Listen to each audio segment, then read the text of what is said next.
Well, good morning, good afternoon, good evening to everyone. I mean, if you watch my lives, you know I intro every one of my lives the same way because, again, I think it's so super cool that it doesn't matter where we are in this world, we can all come together at the same time and the same place to have some amazing conversations like this. So, welcome everyone, and let us know where you're located in the comments. I'm here in Houston, Chella and Chad.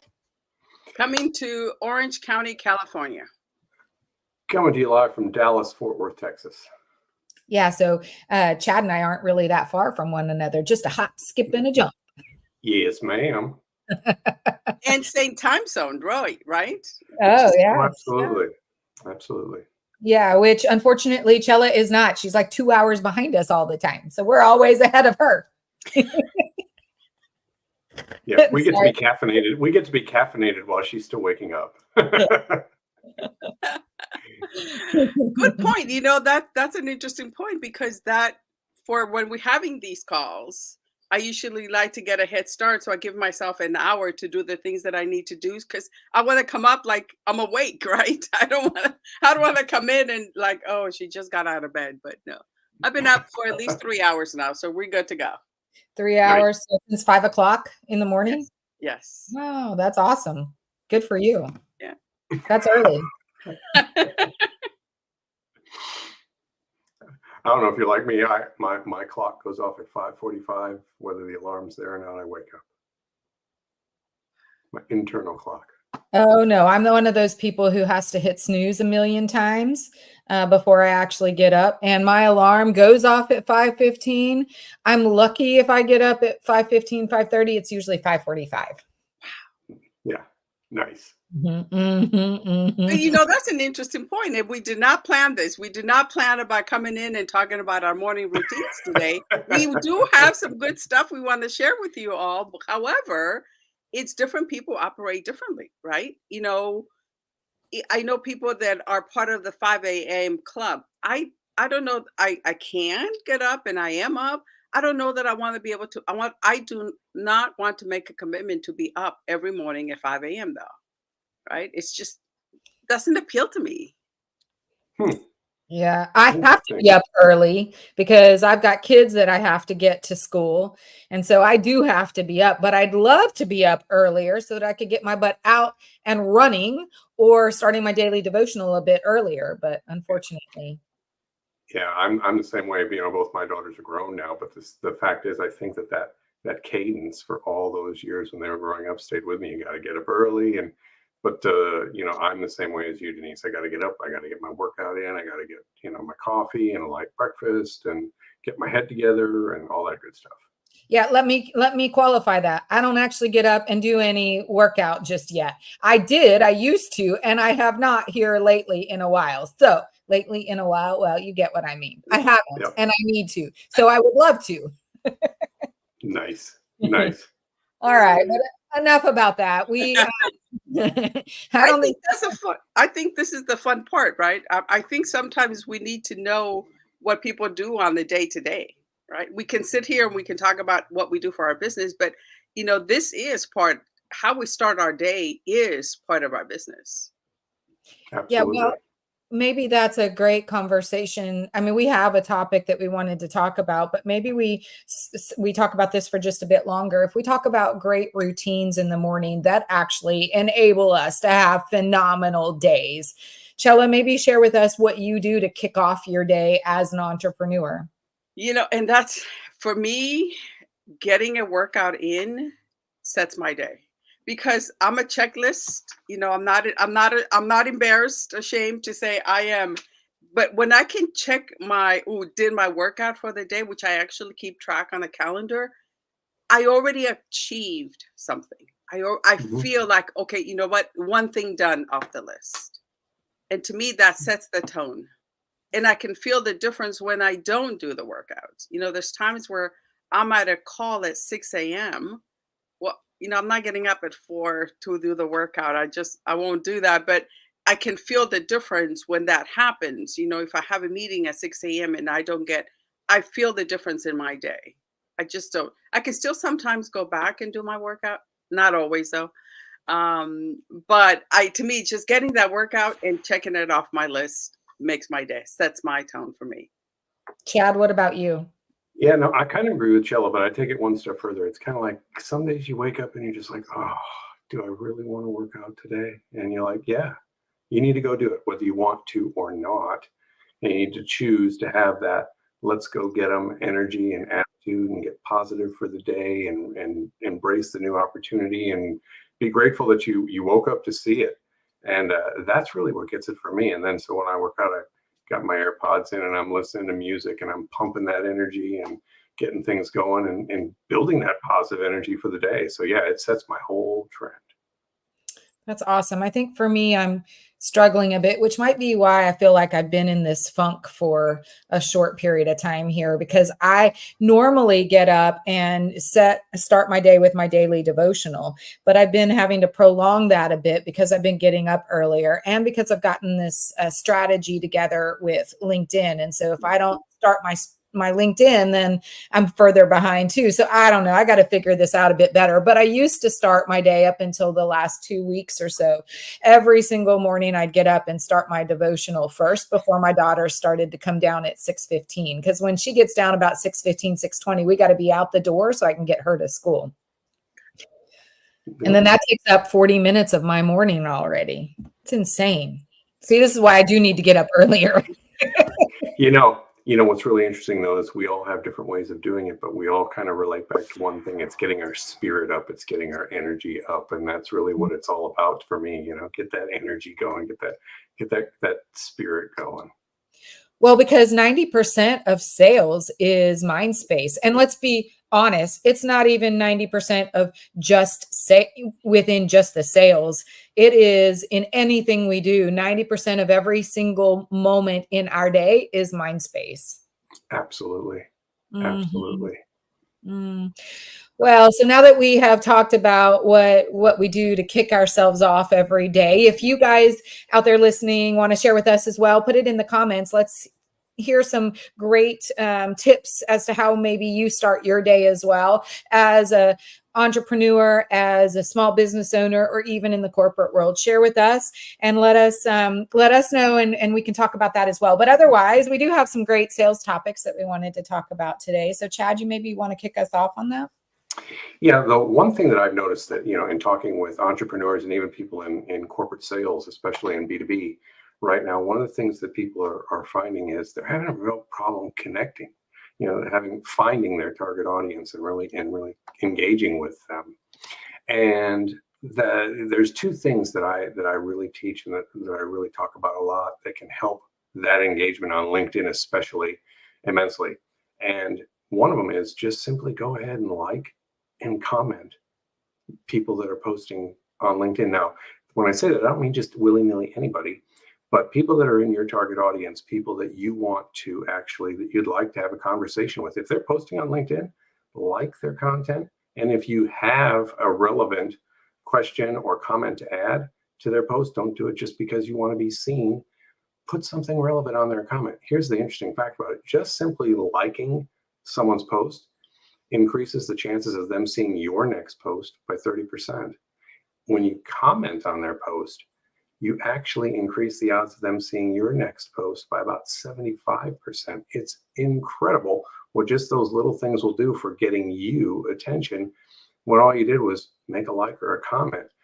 The other thing that's really most important is there's groups on LinkedIn. Everybody, I'm sure, is familiar with the groups, but what these groups are is they're really collections of who your target audience is, exactly who your target audience is. And so Hey, Chad, let's come back for just a second, because what I want to do is maybe intro a little bit about, the topic this morning, which really is, we were talking yesterday in prep for this morning. And one of the biggest challenges that most people face today is, as entrepreneurs, as solopreneurs, even as small business owners, how do we create this prospecting target list? So if we are going to go out and try to seek new sales, how are we going to do that most effectively? If you work in the corporate world, you have access to marketing, you have access to these lists that are already generated for you. But and even then, you still need a little bit of help trying to hone that in a bit more. But for those of us who really own our own businesses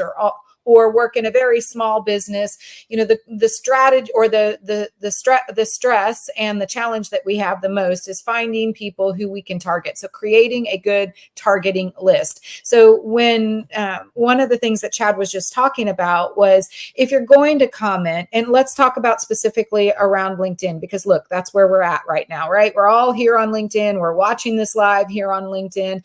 We are streaming to Facebook and YouTube, but the majority of everyone who we engage with is here on LinkedIn. So the strategy for LinkedIn and how to maybe create these target lists. So you don't have a list today, and that's okay. But how you can start to develop a list is what Chad is saying is one of two ways right now. So we may cover a third or fourth item, but right now it's one of two ways. One is you get engaged in their content. So create a list of target people that you want to target, or just get into your feed. And if you, by the way, if you look at when you open up your feed, it comes up with the top posts, but you can also do recent posts, which then gives you the ability to see posts from people who are your second and third connections more often. So when you do that, you look for targets, people that might be your target, and you can start to comment on their posts. So Chad said, get in their comments, start engaging with them in their posts. So the other way, though, is to get involved in groups. So Chad mentioned, there are a million different groups out there. Find groups where there are people who could be potentially your target audience. So for me, there is a group on here that is filled with sales reps. And so I have not in the past, or I used to in the past, have not more recently, but was super active there in that group, posting and commenting. So commenting was really amazing because it enabled me to share with them a bit more from a one-to-one perspective with them. And a lot of people will read comments more than they'll read posts. So when they see a post, they'll glance at it. And if no one's commented, they'll go on to the next one, right? But if they see that lots of people commented, they're like,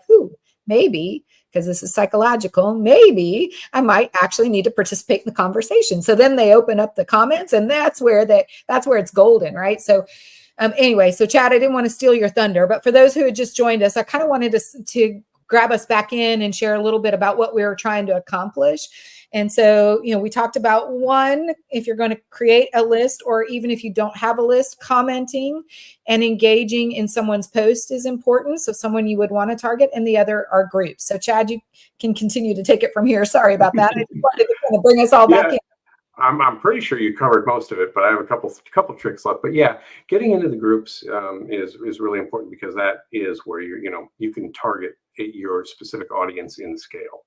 And you want to make sure that you're looking for the groups that have, one, a lot of members, and you want to make sure that you're looking for the groups that get a lot of engagement. Because when you look at a group, you'll see this highly active or active group, and that's where you want to be, because that means that people are commenting, they're posting, they're engaging with the content that's in that group, and that's how you can really be seen.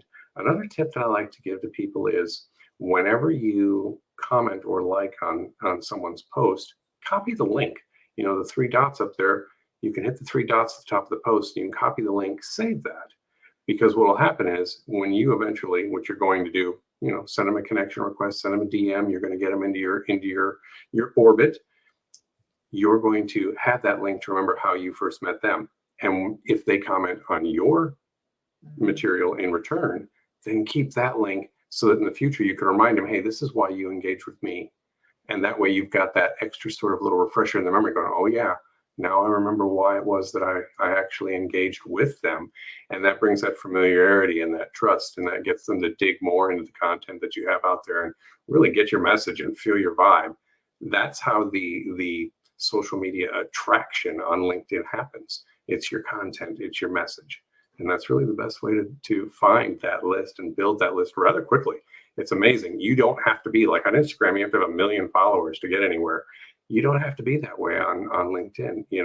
A couple of hundred followers, and you start getting that real good reach, and you're out there because it's the value that you bring not the quantity of followers that you have that matter on LinkedIn. Chat just on that. And for those folks that might not be techie, and you gave us some fabulous information there, could you tell us again, when we commented on somebody's post, you're asking us to go to those three little dots and copy that post. Copy Then the link. Yeah, copy the link. And then now what do I do with that link? What I do is I usually take the person's name and any information I can get off their profile, their email, if it's there, whatever else, their company name, and I put it in my CRM. And in my notes, my task, I put that link to that post, because that gives me the trigger to remember why I engaged with them to begin with. And since I know that the odds are, by engaging with their content, they're going to see mine, should they engage with my content, now I know, okay, I started this process and they've engaged with my content. So I keep the link that they engaged from my content. Now I have the 2 points, where I met them, where they met me. And now I have the common ground to start that conversation. Awesome. Yeah, so for those, again, who are joining us just a little bit later in this live, we're talking about how do you engage in potential prospects here on LinkedIn. And when you engage, how do you then create a list out of those engagements, right? Of those people that you want to regularly target.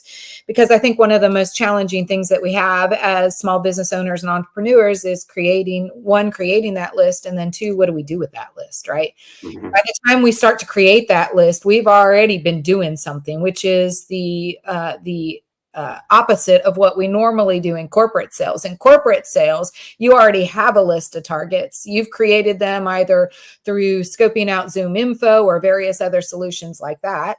And then you go out and target them.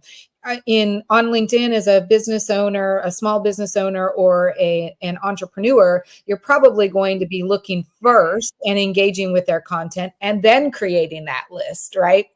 That's usually the opposite of what we do in corporate, obviously. So now we've started to find people, right? And the way we talked about finding people was, just scroll through your news feed. That's the first way. And you can, if you look at the very top of your news feed, most of the time what comes up immediately are top posts. But instead, toggle through. Up at the very top, there'll be a little down arrow. It'll say top. Down, hit that down arrow and look at most recent. And what you'll find in most recent are usually your second and third connections who are posting at that time. That's how you can find new people to potentially engage with, which is so super cool. So that's one way that you can engage with your and start to create a prospecting list. But the other one that Chad mentioned is figuring out or finding groups that align with your target audience.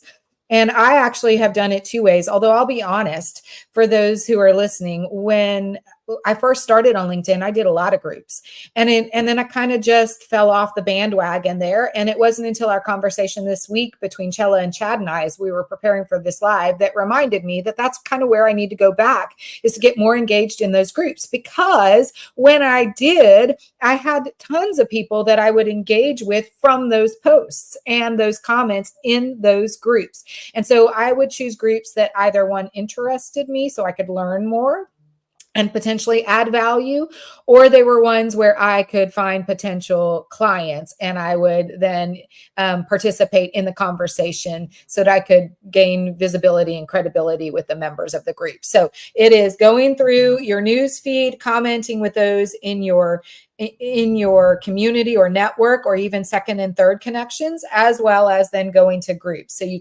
engage with them, and then you can start to put them into a list. So one of the things Chad said is, when you start to create this list, you can put them, if you have a CRM, you put them in a CRM, and that way you can manage them more effectively. So Chella and Chad, I know you guys leverage CRMs. I pay for a CRM. I know the value of a CRM, but I totally suck at using a CRM. Instead, I am a total paper and pen person still. So I have multiple notebooks. Yes, like Chella. Well, I have multiple notebooks, but that's not always the most super effective, right? So maybe let's talk about the value of a CRM, which I think is super important. If we're going to prospect, we need to put a list together.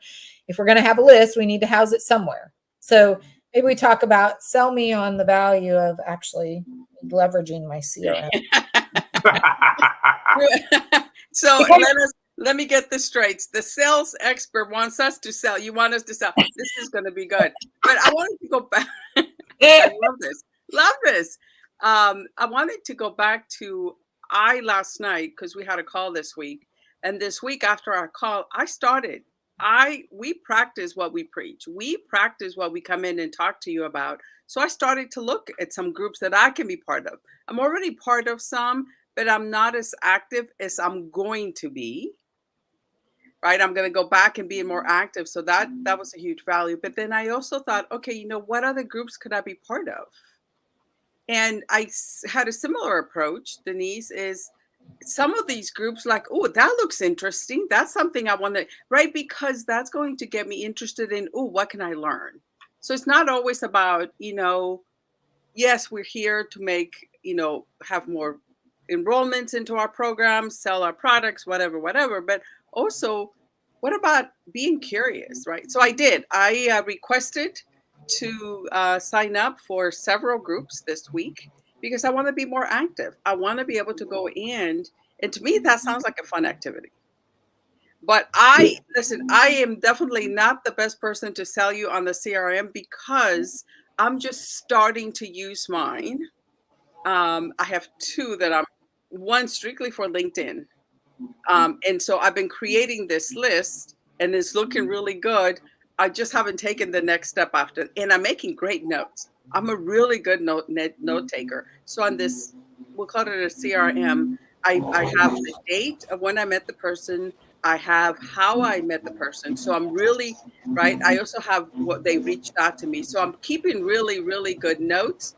I just haven't taken it to the next step. And that is, okay, let's get to how do I follow up with them? How do I keep engaging with them? So I have a feeling that Chad in this group has been using the CRM for 150 years. Yeah, I mean, here's one of the things I tell people. I don't have to sell you on a CRM, and I'm going to tell you why. A CRM is kind of like gravity. Whether you believe in it or not, gravity still holds you to the earth. Whether you believe in a CRM or not, it still outlines and defines your process for selling. And it does it in many different ways. It gives you all the data analytics to tell you how or why you won deals, how or why you lost deals, where your processes need improvement, where your outreach needs improvement, whether you have enough in your funnel to meet your objectives and your goals. Is your pipeline robust enough? I mean, there's so many different ways to look at it. But I think the two key ones, just for especially, entrepreneurs starting out, and definitely for, corporate salespeople, is the fact that you need to understand where you win or lose. And you can understand where a deal gets lost by looking at the stages where you lose people the most and going, what do I need to improve there? What's wrong with my messaging? What's wrong with, what can I change that's going to get people past this step? This step is my stumbling block, okay? And the same thing on the wins. You start going, well, what were their common problems? What were the common themes? What were the common issues? What was it that made me or allowed me to win at that point in time? And by just understanding your wins and losses alone, you will dramatically improve your pipeline health, the volume of your pipeline, and the speed of it. Your velocity changes the more you improve your skills in knowing where your deficits are and where your assets are. That right there is the main reason I tell people, if you're not using a CRM, you have no idea why you're winning or losing, and that's crucial. Yeah. So Chad, I will say, the reason why I brought this up is, I'm an advocate for CRMs. If we talk about the corporate world, CRMs are a live and breathe and die by, and it should be as well for us as entrepreneurs and small business owners. I think the bigger challenge though is in the corporate world, you have it already set up for you. So there's not a whole lot of need for you to get that put together yourself. Right. And so leverage those, because I will tell you that in the corporate world, management, the more transparency you have, first off, the more transparency you have, the better off you are with management, right? They're less likely to micromanage you. And secondly, you are constantly, oh, look at that. Look You're at the balloons. You're constantly engaging so often with so many people that it's hard to keep up with the process, because you have an entire, like, you've got demos and you've got different stages within the sales process. As an entrepreneur or a small business owner where I am offering my own services, right? It's a little bit different for me. I truly understand and know where, because I can reflect back on my notes and I can see where I'm the most challenged. I don't necessarily need a CRM. Okay, so let me say that. I do need a CRM. I don't actively leverage a CRM because I can go back and find my notes very easily, because I'm not engaging with as many people as I might have in the corporate world, because I'm having to create the lists myself, which is, we're going back then to prospecting, right? But the challenge for me is actually taking the time to set up the CRM, right? If I could just carve out an entire day where I didn't do anything else, then I could set up the CRM, and man, life would be grand. It's the setup, I think, that is the most challenging and most scary for me as, someone, but an advocate of it, 100%. And I can tell you though, I just want to jump in. I can tell you though, the integration tools these days are getting better, and there's so many, especially for entrepreneurs and solopreneurs. A lot of them are so easy, low cost. Some are even free. You've got, Pipedrive, Zoho, HubSpot. You get so many out there that literally you can just take your contacts and drop them right into the CRM. It'll plug and play, pull them over for you. It's amazing how simple it really has gotten, though, even for an entrepreneur to just in a few minutes literally set up something that is free to maybe $15 a month for them to have a CRM. It's not the end of the world. I think that's a really encouraging, and I'm glad you cover that, because it tells people we don't have to go out and invest $500 a month to have a CRM, right? Some of them are no cost, and I've used some of those.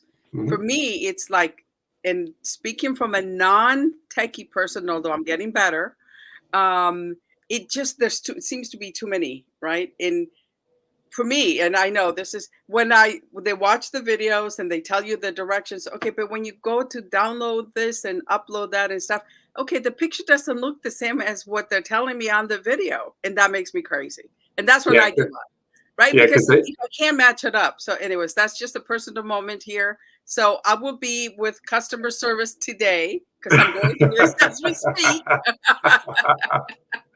So I have a system, and they are amazing, and their customer service is like, show us the screen of what you're looking at, right? So that's just a personal moment. I didn't mean to take over that, but I am glad that you shared that, because we don't have to go out and invest $500. Some of them are low cost, and I've had some of those, and some of them could be $10, $15, $25 a month, but it keeps you organized.